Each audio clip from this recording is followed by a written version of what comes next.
Seguimos con estos temas de seguridad, la situación de la violencia en nuestro país. Esta tarde saludamos a Alexei Chévez, consultor en seguridad y Fuerzas Armadas. Alexei, muy buena tarde, ¿cómo estás? Muy bien, un saludo a ti y a tu auditorio. Gracias a ti por estar con nosotros. Y los temas de seguridad, los temas de violencia, la situación de la violencia en nuestro país. Hechos recientes, ahí está Iztapaluca, en el Estado de México, lo que ha venido pasando en Guanajuato.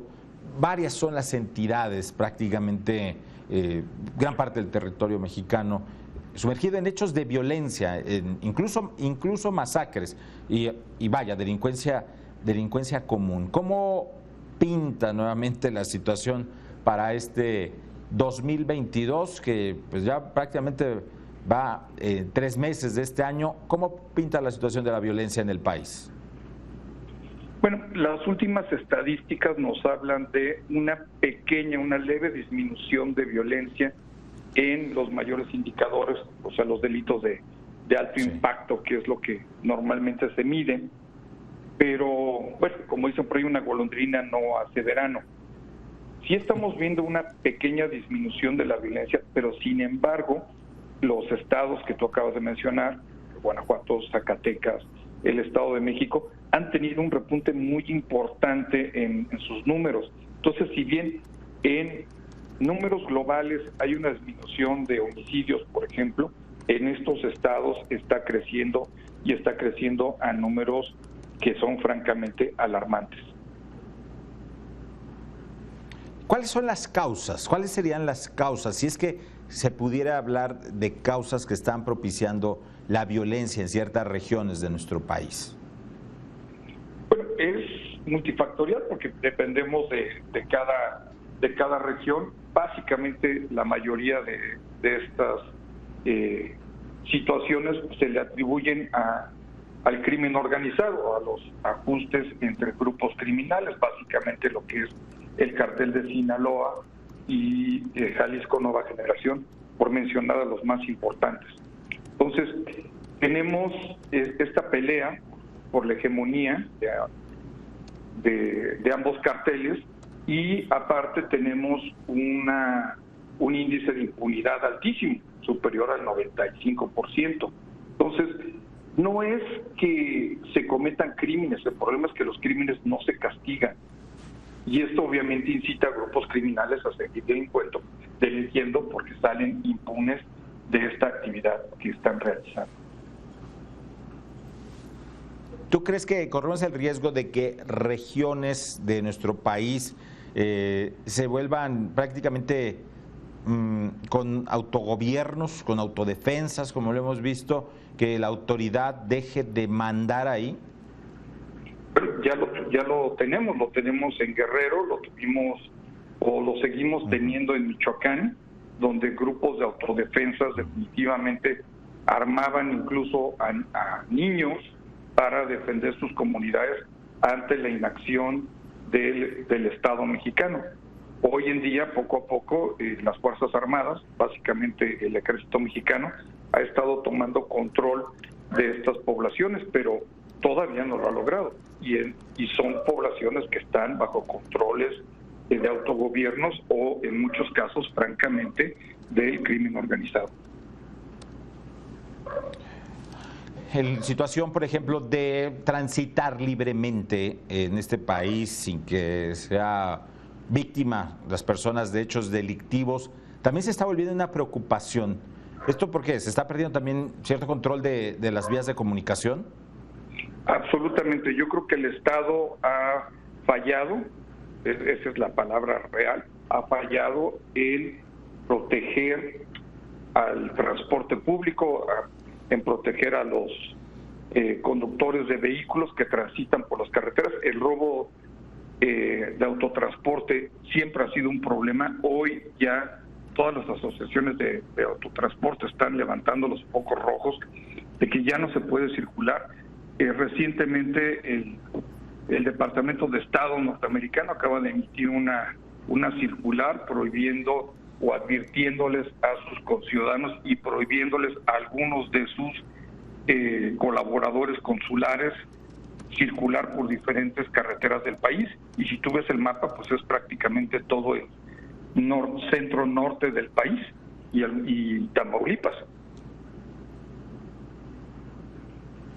¿Qué papel están jugando las Fuerzas Armadas que están metidas en muchos temas en el país, incluso temas que ya no son de seguridad, temas de construcción, temas de distribución, pero qué papel están jugando Marina Armada, Guardia Nacional, Ejército Mexicano en contención de la violencia? Yo creo que poco a poco se le está dando el papel que deberían de jugar, para el cual están diseñadas, para el cual han sido preparadas, que es el pelear contra estas organizaciones criminales. Ha habido una relajación de la política del presidente López Obrador de los abrazos y no balazos, y se le está permitiendo a las Fuerzas Armadas y a la Guardia Nacional combatir efectivamente a estos grupos criminales. Es algo que todos esperábamos, es algo que no se ha reconocido tácitamente por parte del gobierno de la República, pero que finalmente vemos como poco a poco las Fuerzas Armadas han ido tomando control de varias poblaciones del país. Esta tendencia nos llevará en México a tener niveles aceptables de seguridad. ¿En cuánto tiempo, Alexa? ¿Y se puede hacer esta predicción? No, definitivamente no. No creo que podamos hacer una predicción de lo que está sucediendo. Lo que estamos viendo es que los números de violencia, por ejemplo en homicidios, ya superaron en estos 3 años a los que tenía en todo el sexenio Felipe Calderón,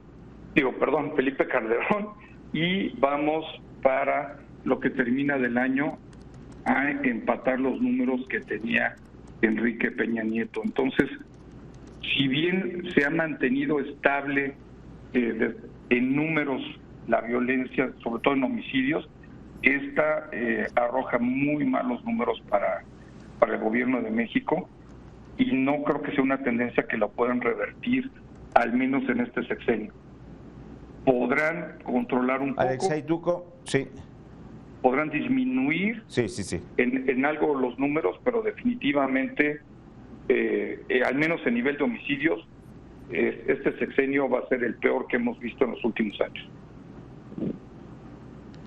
Alexei, tú como consultor en temas de seguridad, ¿tú has visto que el gasto o la inversión que hacen familias, personas, empresas en materia de seguridad seguirá aumentando? ¿Seguirá una tendencia a la alta la inversión que se haga en materia de seguridad?